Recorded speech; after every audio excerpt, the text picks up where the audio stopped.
L'Arche, people with and without intellectual disabilities become friends. There are L'Arche communities across Canada and in many other countries around the world. Jaan Vanier is the founder of L'Arche. He holds a vision of a society where every citizen belongs and has a place they can contribute. Maclean's magazine has called him a Canadian who inspires the world. Share that love, share that love, share that hope, share that dream.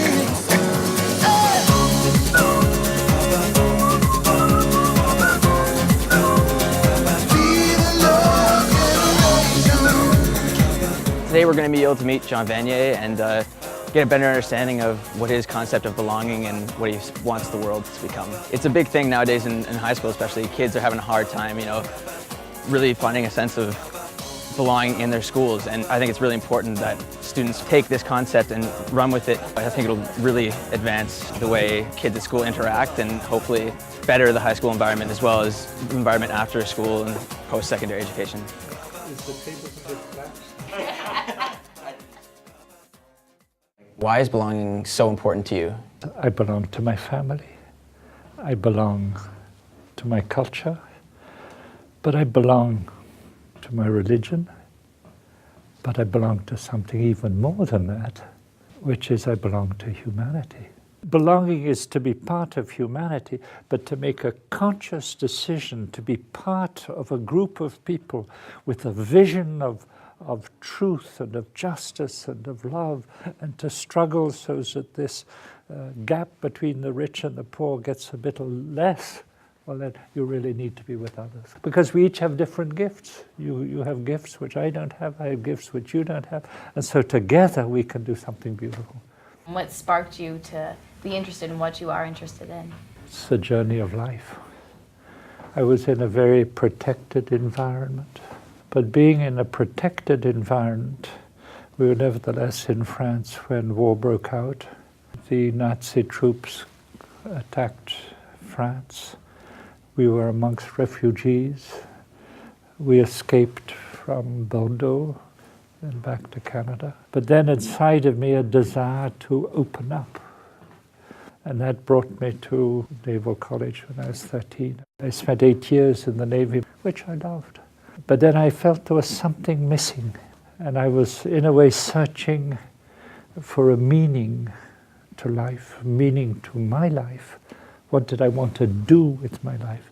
So I left the Navy and I met a priest who was a holy man. And if ever you find in your life a holy person, stick around, because they don't grow on every tree. So that priest became chaplain to a small institution for people with disabilities. I was teaching here in Toronto, and he suggested I come and meet the people, and so I came, and there I stayed. And I discovered a meaning, which was to take people from institutions and begin to live with them and celebrate life, have fun. You see, what is important, for me anyway, is that life is beautiful. But in order to find a situation where life is beautiful, we need to do it with friends, and there has to be meaning.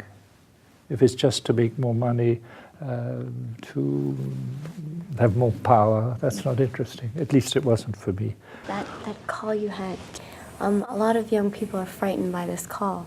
What advice can you give to them? My feeling is never give any advice to anyone, but listen to them and help them discover what is important is your desire, the deepest desire. I mean, you can have a desire to have Pepsi and God knows what, or take some hash, or, but deeper down, it's always to find what do you want to do with your life? And I find a lot of people can be scared of the call because they don't realize that God will only call you by giving a huge desire. But we have to learn to find this desire.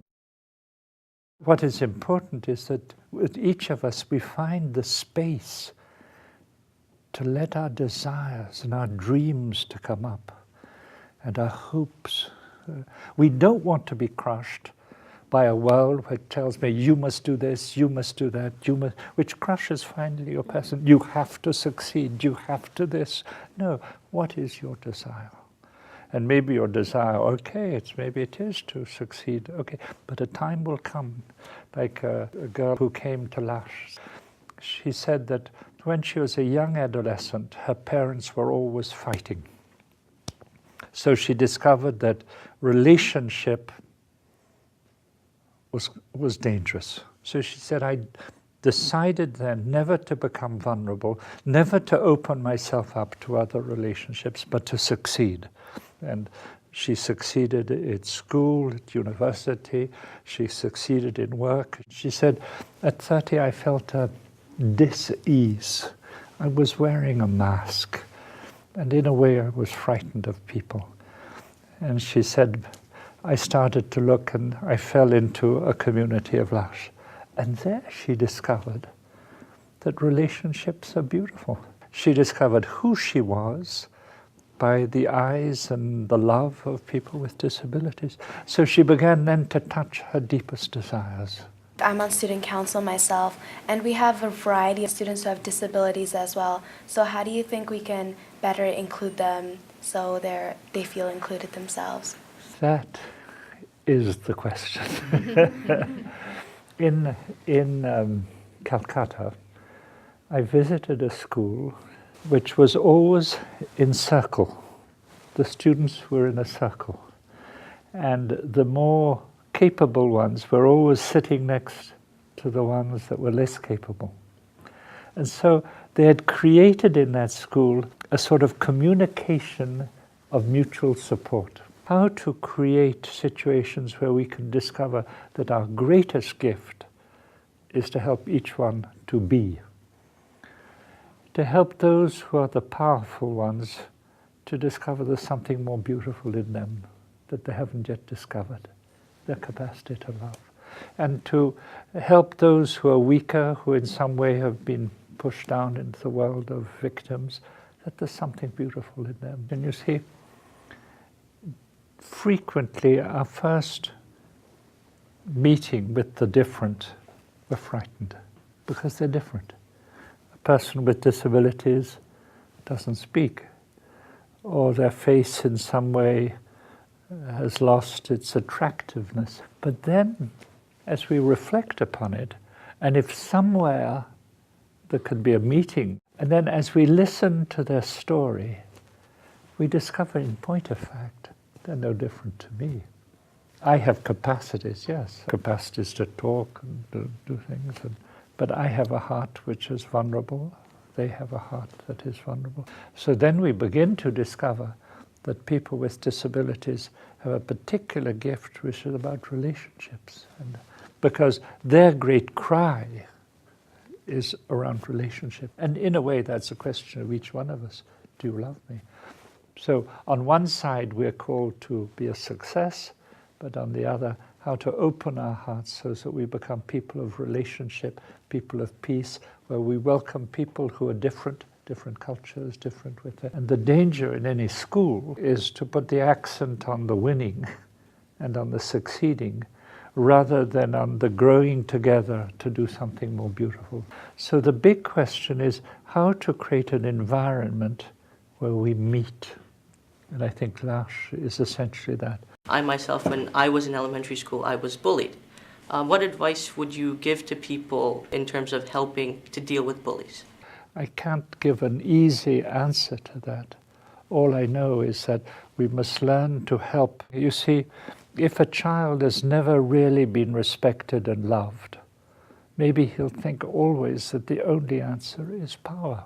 So how to help people discover that their identity is not an identity of power, but their real identity is an identity of love. Amidst this world of hatred, of disparity, of genocide, of global warming, where is hope for us and where is hope for our future? About 200 kilometers from Kenya, from Nairobi, there's an incredible, beautiful community. And it's over a large area. They have homes for people with disabilities and no money coming from anywhere. They're doing it themselves. Everywhere there are beautiful people. There are a lot of bad things going on.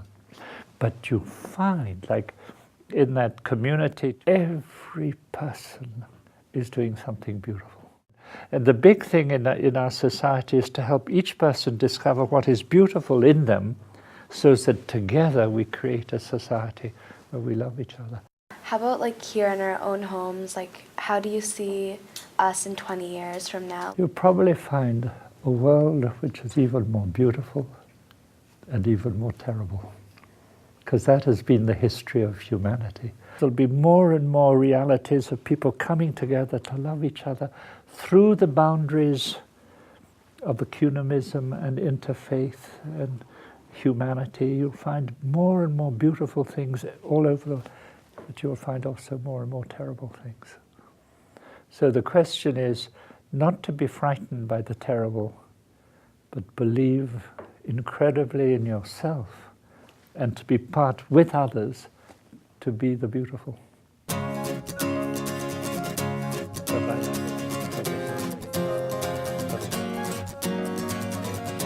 main thing that I'm taking back to my school is, build upon this idea of like love and to expel the bullying through that.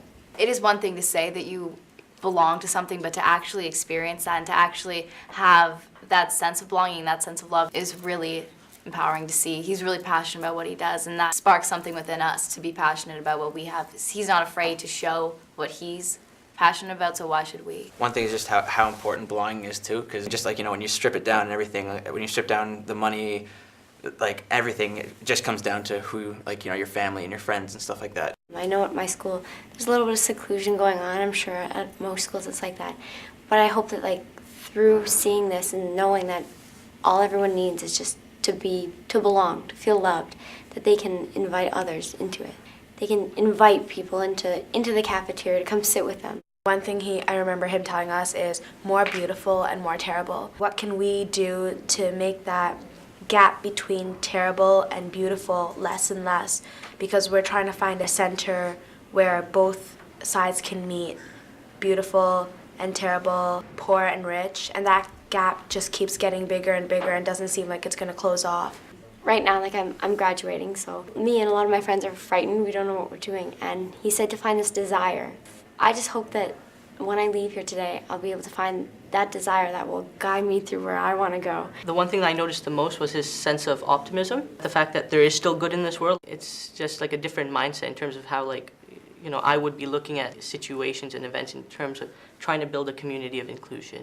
I'm really interested in world issues, and when I look at them, I become more and more depressed by what's going on in our world, looking at HIV and looking at genocides. That saddens me. But when he was speaking to me, he said, in every situation there are beautiful people doing beautiful things. So that kind of gives me a new outlook, a new way to look at things, because no matter what, there always are going to be beautiful people.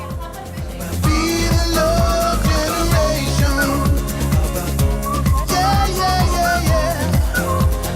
Be the love generation. And you ring her up and say, you're my friend.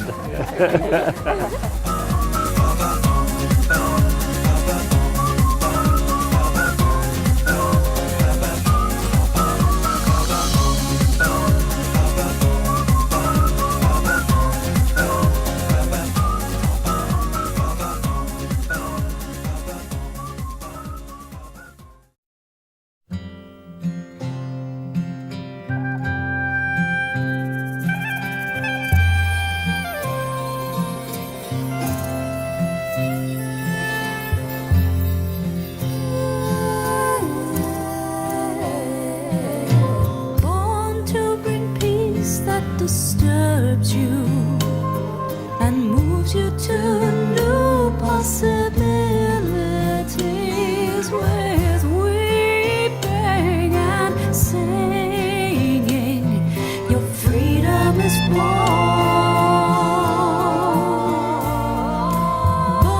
to bring sight to our sleepy eyes, born to make children out of those who are wise, with hands out reaching